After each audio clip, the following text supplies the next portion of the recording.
มาครับต้มปลาตั้งแต่เมื่อคืนพี่น้องเอ้ยต้มปลาตัวนี้ใหญ่วังประมาณโลกว่าโลเศษพี่น้องจำแก้วครับบ้าจำแก้วมีผักมีมะเขือกรอบๆครับนี่ครับอาหารพื้นบ้านอาหารบ้านเฮามีผักกรอบๆกินนะครับ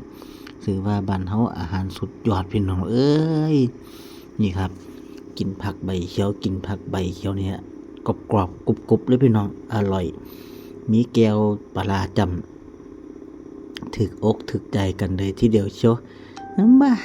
กินน้ำใดกับหมูขอให้ตัวตะมีแก้วพี่น้องนะกินกับนังกระแสเพื่อกะว่าตะมีแก้วครับมะเขือม่วงกับมีพี่น้องมะเขือม่วงกระปลูกกะเกือบตายแล้วพี่น้องนะเพราะว่าขาดน้ำมาตั้งแต่ปีใหม่พี่น้องมะเขือขาดน้ำเพราะว่าเริ่มเข้าฤดูหนาวตั้งแต่พฤศจิกาธันวาฝนก็เริ่มทิ้งห่างทิ้งช่วงไปแล้วมาถั่ว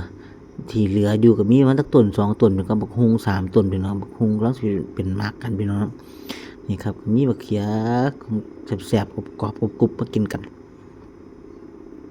ต้นบักเขียนี่ก็เหลือมัน3ต้นพี่น้องเนาะก็พอได้กินครับก็บ่หลายต้นละ3ลูก4ลูกมาสั่งว่าพี่น้องเพราะว่าช่วงนี้เป็นช่วงหน้าหนาวตั้งแต่พฤศจิกามาก็บ่ฮอดเดือนมกราที่เขากุมภาแล้วก็บ่ทันได้เซาหนาวสิพี่น้องเอ้ยอากาศเปลี่ยนแปลง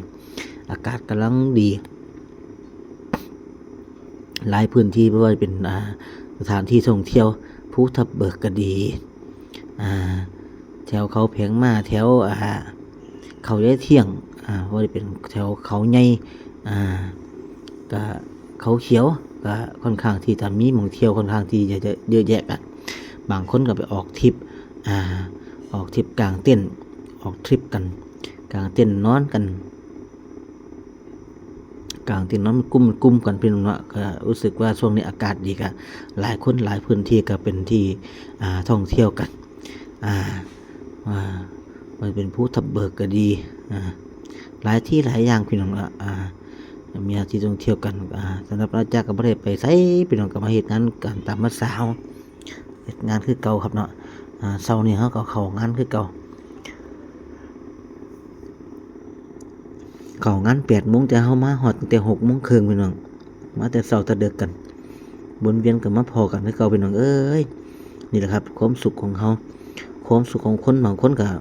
อยู่กับการกินแน่ความสุขบางคนก็อยู่กับการเที่ยวบางคนก็อยู่กับการนอนการเล่นการวิ่งออกกำลังกายก็มีความสุขของคนแต่ละคนก็บ่คือกันพี่น้องถ้าคือกันก็ได้ผัวเมียคนเดียวกันพี่น้องเอ้ยแม่นบ่มาสร้างว่า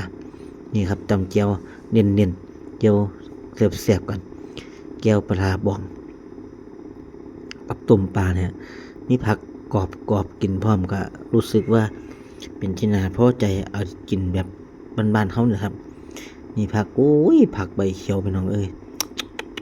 คักแน่เลยครับนะกินคำใหญ่ๆก็บ่เป็นหยังพี่น้องผักใบเขียวก็มีคลอโรฟิลหลายดูแลสุขภาพร่างกายกันพร้อมพี่น้องเนาะสำหรับท่านไผที่เป็นหวัดเป็นไอเป็นจามครับพยายามกินพวกผักใบเขียววิตามินซีหลายก็จะช่วยร่างกายเฮาให้เสริมพละทำให้แข็งแรงสมบูรณ์กันว่าสิอ